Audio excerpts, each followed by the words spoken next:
આગળ વાત કરવી છે રાજકોટના જંગલેશ્વરમાં દબાણ અને એને આપવામાં આવેલી નોટિસની। જે દબાણ કરવામાં આવ્યા હતા એના ઉપર ભૂતકાળમાં નોટિસ આપવામાં આવી હતી અને હવે સ્થાનિકોને ત્રીજી વખત પુરાવા રજૂ કરવા નોટિસ આપવામાં આવી છે।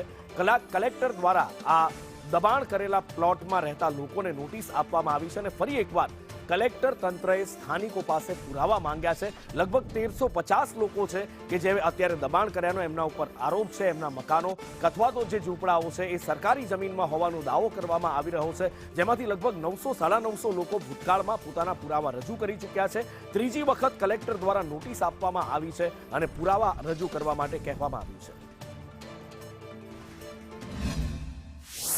રાજકોટના જંગલેશ્વર વિસ્તારમાં 1350 જેટલા દબાણકર્તાઓને નોટિસ ફટકારવામાં આવી હતી અને ત્યારબાદ તેમની પાસે પુરાવાઓ માંગવામાં આવ્યા હતા। અત્યારે ત્રીજી વખત પુરાવા લઈને અલગ અલગ જે દબાણકર્તાઓ છે, રહેઠાણની અંદર રહેતા લોકો છે, આવ્યા છે।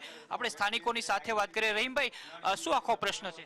સાહેબ, ખાસ પ્રશ્ન તો એ હતો કે પહેલા તો કોર્પોરેશને નોટિસો જે તે વખતે આપી હતી ત્યારે નદી કાંઠો પાડવાની વાત હતી। એમાં પણ લોકો સહેમત હતા કે નદીમાં જે દબાણ છે પાણીમાં એ કોઈના મકાન પડતા હોય અથવા તો જેને વૈકલ્પિક જગ્યા આપી અને એ પાડતા હોય તો બધા લોકો સહમત હતા, એની અંદર કોઈ ના નથી પાડી। સેકન્ડ નોટિસ જે તે વખતે અમને આપી હતી કે રોડ મોટો કરે છે કે જે 50નો રોડ જગદીશન સાહેબ વખતનો કાઢેલો છે, એ બંને રોડની સાઈડું કાપી અને રોડ વ્યવસ્થિત બનતો હોય અને ટીપીના રોડ પ્રમાણે નીકળતો તો કોઈ ત્યારે ઓબ્જેક્શન નથી લીધું। અમે બધા એગ્રી હતા આખા વિસ્તારવાળા।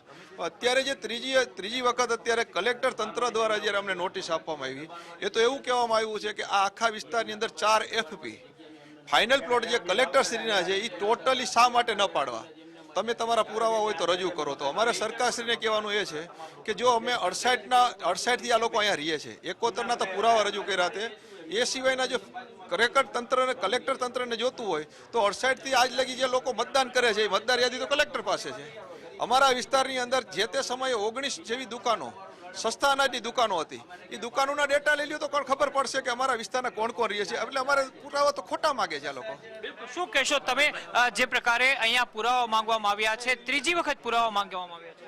આ ત્રીજી વાર નહીં, આ ચોથી વાર પુરાવા આપીએ છીએ અને એમાં આજ 40 વર્ષથી હું એ મકાનમાં રહું છું રાજકોટ, અને આ પાડી નાખવાની વાત કરે છે। અમે આને જંત્રી મુજબ આપણે પૈસા ભરવા માટે તૈયાર છીએ કે કાયદેસર કરી દેતા હોય। ટીપી નીકળતી હોય તો એ કોઈ પ્રશ્ન નથી, ભલે રોડ રસ્તા જે મોટા થતા હોય, રિવરફ્રન્ટ માટેનો પ્રોજેક્ટ હોય એ ભલે આગળ હાલે, પણ નાના માણસોના મકાન ન પાડે। આટલું મારું। તમારું શું કહેવાનું? કેટલા પરિવારો અહીંયા ખરેખર રહે છે? કેટલા પરિવારો? ખરેખર આ 4200 પરિવાર અહીંયા રહે છે। ખરેખર 4200 પરિવાર રહે છે અને 25 થી 30,000 માણસો ઘરવિહોણા થાય। જ્યારે 2002ની સાલની અંદર આપણા નરેન્દ્ર મોદી વડાપ્રધાન શ્રી મુખ્યમંત્રી હતા, પહેલી ફેરા ધારાસભ્ય એ લડ્યા ત્યારે એક એને એજન્ડા બહાર પાડ્યો હતો કે એક મોકો અમને આપો। એક મોકો રાજકોટની જનતાએ, તમામ જનતાએ એને મોકો આપ્યો અને જઈને ધારાસભ્ય ચૂંટાવ્યા, પછી મુખ્યમંત્રી બન્યા। ત્યારે એના ચૂંટણી ઢંઢેરામાં એવું બહાર પાડ્યું હતું કે ઘરનું ઘર અમે આપશી। અત્યારે તમારી માંગણી, મુખ્ય માંગણી શું છે? ડિમોલિશન માટેની વાત છે તો મુખ્ય માંગણી અમારી એ જ છે કે જ્યાં અમે રહી છીએ ત્યાં અમને રેગ્યુલાઇઝ કરી દો। અમે જંત્રી મુજબના પૈસા ભરવા તૈયાર છે। ટીપીનો રોડ નીકળે તો એને અમે પહેલો પણ વાંધો નથી ને આજ પણ અમને વાંધો નથી।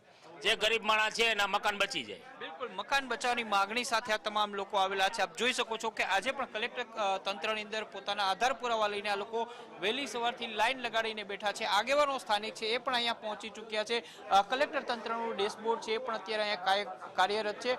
પૂર્વ વિસ્તારના લગભગ 25,000 કરતાં વધુ લોકો છે, એ પૈકીના 4200 લોકો જે પરિવાર સાથે 4200 પરિવાર રહે છે એમના અત્યારે ઘરનો પ્રશ્ન છે। 1350 જેટલી નોટિસ કલેક્ટર તંત્ર આપી દીધી છે। હવે જોવાનું એ રહેશે કે કલેક્ટર તંત્ર આગામી સમયમાં શું નિર્ણય લે છે। કેમેરામેન માધવ ભટ્ટ સાથે મયુર સોની, સંદેશ ન્યૂઝ।